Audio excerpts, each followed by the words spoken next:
1988 November 5న ఢిల్లీలో ప్రేమ్ కోహ్లీ మరియు సరోజ్ కోహ్లీ అనే ఒక పంజాబీ కుటుంబంలో జన్మించాడు.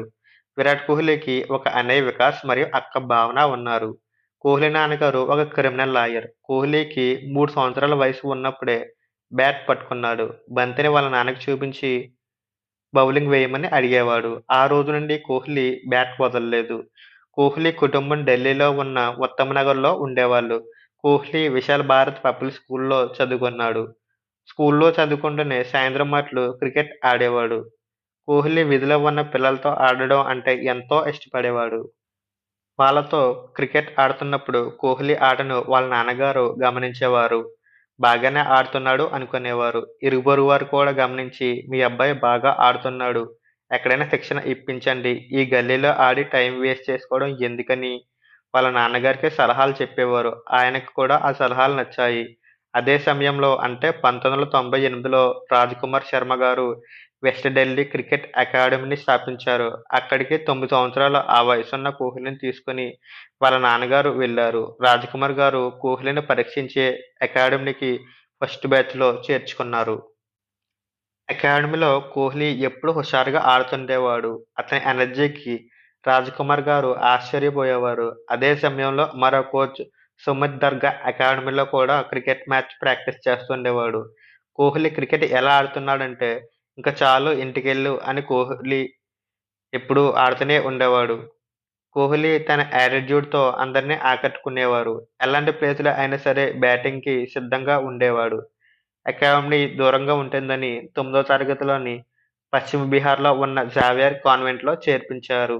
అక్కడ రోజు స్కూల్ అయిపోగానే నేరుగా అకాడమీకి వెళ్లి ఎక్కువ సమయం ప్రాక్టీస్ చేసేవాడు. అతని డెడికేషన్ మరియు ప్యాషన్ వలన 2002 అక్టోబర్‌లో అండర్-15 టీమ్‌కి సెలెక్ట్ అయ్యాడు.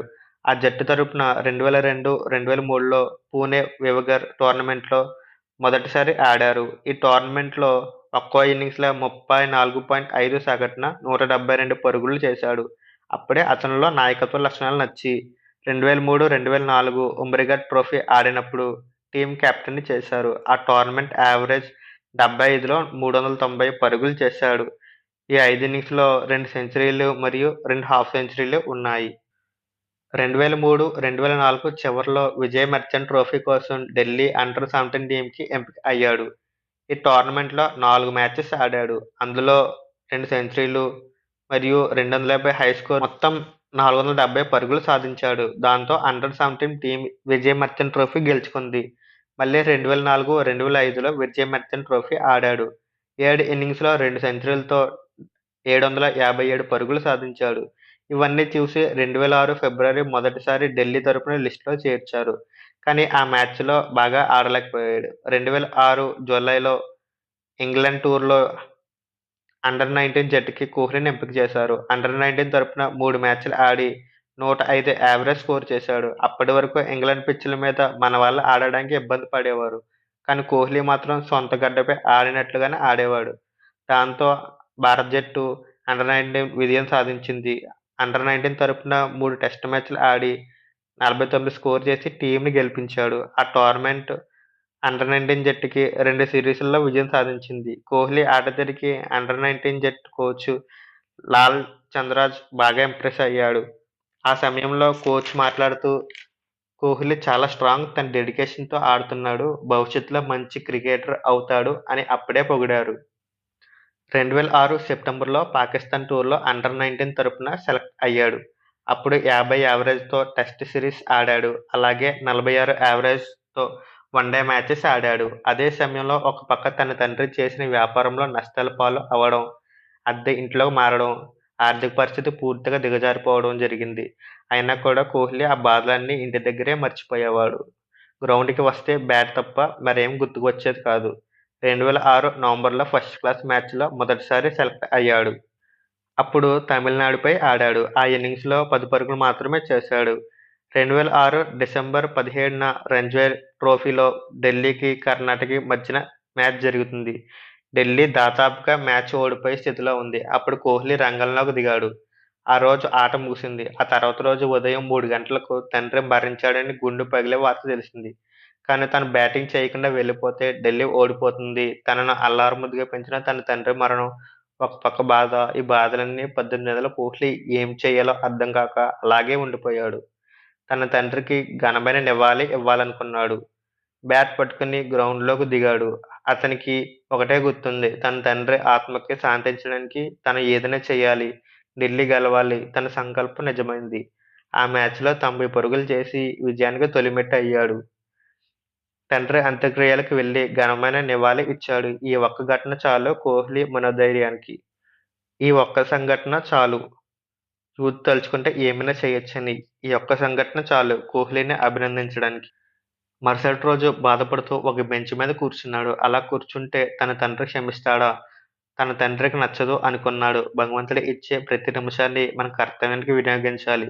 కానీ బాధపడుతూ ఉండకూడదు అనుకున్నాడు. తన తండ్రి ఎప్పుడూ తనని ఒక గొప్ప క్రికెటర్‌గా అవ్వాలని కోరుకునేవారు. అందుకు తను ప్రయత్నం చేయాలి. అది తన మనసులోనే తను అనుకుని ఆ సీజన్‌లో మొత్తం 6 మ్యాచ్‌లు ఆడి 250 పరుగులు చేశాడు. 2007లో మొదటిసారి ట్వంటీ ఆడాడు. 38.5 యావరేజ్‌తో 179 పరుగులు చేశాడు. 2008లో మలేషియాలో జరిగిన అండర్-19 వరల్డ్ కప్‌కి కోహ్లీ కెప్టెన్‌గా బాధ్యతలు చేపట్టాడు. నాలుగో స్థానంలో బ్యాటింగ్ చేశాడు. ఆ సిరీస్‌లో వెస్టిండీస్‌లో ఆడి 100 పరుగులు చేసి మొత్తం 6 మ్యాచ్‌ల్లో 47 యావరేజ్‌తో 235 పరుగులు సాధించి విజయాల్లో కీలక పాత్ర పోషించాడు. ఆ టోర్నమెంట్ బాగా అనుభవం ఉన్న బ్యాట్స్‌మన్‌లాగా తన టెక్నిక్‌తో ఆడాడు. అప్పుడే తన ఆట విధానానికి చాలామంది ఆశ్చర్యపోయారు. 2008లో ఐపీఎల్‌లో ఆర్‌సీబీ కోహ్లీని $30,000కి కోహ్లీతో ఒప్పందం కుదుర్చుకుంది. అదే సంవత్సరం అంటే ఇండియన్ టీమ్‌కి సెలెక్ట్ అయ్యాడు. ఇక అలా అయితే కన్నాడో ఆ కల నెరవేరింది. కోహ్లీ తన వన్‌డే ఇంటర్నేషనల్ మ్యాచ్‌ని శ్రీలంక మీద ఆడాడు. ఆ మ్యాచ్‌లో సచిన్, సెహ్వాగ్‌లు గాయాల కారణంగా రాలేకపోవడంతో కోహ్లీని ఓపెనర్‌గా దించారు. ఆ మ్యాచ్‌లో తన ప్రతిభని కనబరిచాడు. 2009లో వెస్టిండీస్‌తో ఆడి మ్యాన్ ఆఫ్ ది మ్యాచ్ అందుకున్నాడు. కోహ్లీ తన టెస్ట్ కెరీర్‌ని ఆస్ట్రేలియాలో 2011లో మొదలుపెట్టాడు. 2012లో ఇండియన్ టీమ్‌కి వైస్ కెప్టెన్‌గా సెలెక్ట్ అయ్యాడు. పాకిస్తాన్‌తో 180 పరుగులు చేసి లారా పేరు మీద ఉన్న రికార్డుని చెరిపేశాడు. 2013లో వెస్టిండీస్ 3 మ్యాచ్ సిరీస్‌లో ఆడాడు. ధోనీకి గాయం అవడంతో కోహ్లీ కెప్టెన్సీ బాధ్యతలు చేపట్టవలసి వచ్చింది. అయితే మొదటి మ్యాచ్ ఓడిపోయారు. అయితే రెండో మ్యాచ్ ఎలాగైనా గెలాలని ఆడి 102 పరుగులు చేసి భారత జట్టుకు విజయం అందించాడు. 2013లో సిరీస్ అందరికి విశ్రాంతిని ఇచ్చి కోహ్లీని పూర్తిస్థాయి కెప్టెన్ చేసి 5 మ్యాచ్‌ల సిరీస్‌కి జింబాబ్వే పంపించారు. ఆ మ్యాచ్‌లో కోహ్లీ టీమ్ 5-0